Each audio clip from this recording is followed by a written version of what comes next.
மக்களே எல்லாருக்கும் வணக்கம். ஸோ இந்த வீடியோவில் என்ன பார்க்க போகிறீங்கன்னா, நாங்கள் ரீசெண்டாக பொருள் காட்சிக்கு போயிருந்தோம். ஸோ அந்த விளாக் தான் பார்க்க போகிறோம். வாங்க வீடியோக்குள்ளே போகலாம். ஃபர்ஸ்ட் பார்த்தீங்கன்னா என்ட்ரன்ஸ் டிக்கெட் எடுத்துகிட்டு உள்ளே வந்தாச்சு. வந்த உடனே ஃபோட்டோஸ் எடுக்கிறதுக்காக நிறைய ஃப்ரேம்ஸ் வந்து வச்சுருந்தாங்க. நாங்களும் எல்லாத்துலேயுமே நின்று பார்த்தீங்கன்னா ஃபோட்டோஸ் எல்லாமே எடுத்துகிட்டு உள்ளே வந்து என்டர் ஆகிட்டோம். ஸோ ஃபர்ஸ்ட் டே அப்படிங்கிறதுனால அந்தளவுக்கு பெருசாக கூட்டமும் இல்லை. ஸோ நிறைய பார்த்தீங்கன்னா கடை எல்லாமே வச்சுருந்தாங்க. அதுக்கப்புறம் வந்து குட்டீஸ் விளையாடுறதுக்கான நிறைய ஐட்டம்ஸ் வந்து இருந்தது. அப்புறம் பெரியவங்களுக்கான ரைட்ஸ் எல்லாமே இருந்தது. பட் அன்ஃபார்ச்சுனேட்லி நாங்கள் எதுலேயுமே போகலை. பிகாஸ் தம்பி இருந்தான். சரி ஓகே கேம்ஸ் ஆச்சு விளையாடலாம் அப்படின்னு சொல்லிட்டு ஒரு கேம் ஒன்று வந்து சூஸ் பண்ணணும். அது என்னென்னா 36 லக்கி கேம் அப்படிங்கிறது தான். ஸோ நானும் பார்த்திங்கன்னா வந்து 6 பால்ஸ் எல்லாத்தையுமே போட்டு முடிச்சு அப்படி என்னடா ப்ரைஸ் வரப்போகுது அப்படின்னு சொல்லிட்டு ஆவலாக காத்திருந்தேன். அப்போ தான் எனக்கு வந்து பார்த்திங்கன்னா ஒரு பிக் ப்ரைஸ் ஒன்று கிடச்சிது. அதாவது ஒரு பிளாஸ்டிக் டம்ளர். அதை பார்த்தோன்னே எனக்கு ரொம்ப சிரிப்பு ரொம்ப வந்துருச்சு. அதை பார்த்துட்டு கரக்காரனாவும் சிரிச்சுட்டு அதுக்கப்புறம் பார்த்திங்கன்னா அங்கேருந்து நாங்கள் வந்து கிளம்பிட்டோம். அப்புறம் குட்டீஸ் எல்லாமே வந்து கார் ரைடில் எல்லாம் அதுக்கப்புறம் வந்து அவங்க புல் எல்லாத்துலேயுமே வந்து விளையாண்டுக்கிட்டு இருந்தாங்க. ஸோ அது எல்லாத்தையுமே பார்த்துட்டு அதுக்கப்புறம் பார்த்திங்கன்னா நாங்கள் வந்து ஒரு ரவுண்ட் அப்படியே அடிச்சிட்டு இருந்தோம். ஸோ நெக்ஸ்ட் பார்த்திங்கன்னா வந்து நிறைய வந்து ஷோஸ் வந்து வச்சுருந்தாங்க.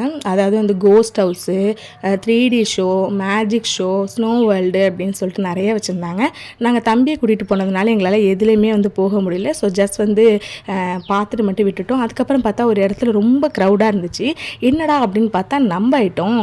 சரி வா வந்ததுக்கு ஏதாச்சும் சாப்பிட்டாச்சும் போகலாமே அப்படின்னு சொல்லிட்டு என் ஹஸ்பண்ட் போயிட்டு காலிஃப்ளவர் பக்கோடாவும் பானிபூரியும் வாங்கிட்டு வந்தாங்க. ஸோ அதையும் பார்த்திங்கன்னா நல்லா சாப்பிட்டுட்டு நெக்ஸ்ட் பார்த்திங்கன்னா அங்கேருந்து வந்துட்டு இருக்கும்போது தேங்காய் பூவின் மருத்துவ குணங்கள் அப்படின்னு சொல்லிட்டு நாங்கள் ஒன்று வந்து பார்த்தோம். ஸோ ரொம்ப நாளாக வந்து தேங்காய் பூ சாப்பிடணும்னு சொல்லிட்டு ஆசை. நாங்கள் இது இப்போ தான் ஃபர்ஸ்ட் டைம் வந்து டேஸ்ட் பண்ணுறோம்.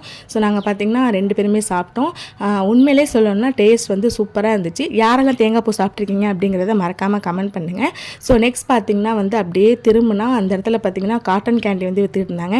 என்னடா இது பஞ்சு மிட்டாயை பேன் பண்ணிட்டாங்க, இவங்க என்ன பஞ்சு மிட்டாய் விற்கிறாங்கன்னு சொல்லிட்டு பார்த்தா அதில் கலர் இல்லாமல் வெறும் ஒயிட்டாக இருந்துச்சு. சரி ஓகே வந்துட்டோம் சாப்பிடுவோன்னு சொல்லிட்டு சாப்பிட்டோம். நெக்ஸ்ட் பார்த்திங்கன்னா ஃபைனல் டச்சாக வந்து பாப்கார்ன் வாங்கி வந்து சாப்பிட்டுட்டு அங்கேருந்து கிளம்பலாம் அப்படின்னு வந்து ஒரு வழியாக வந்து முடிவு எடுத்துட்டோம். பிகாஸ் நாங்கள் தம்பி வச்சுருந்ததுனால எந்த ரைடுமே போகல. அப்போ தான் என் கண்ணில் வந்து பட்டுச்சு ஒரு கடை.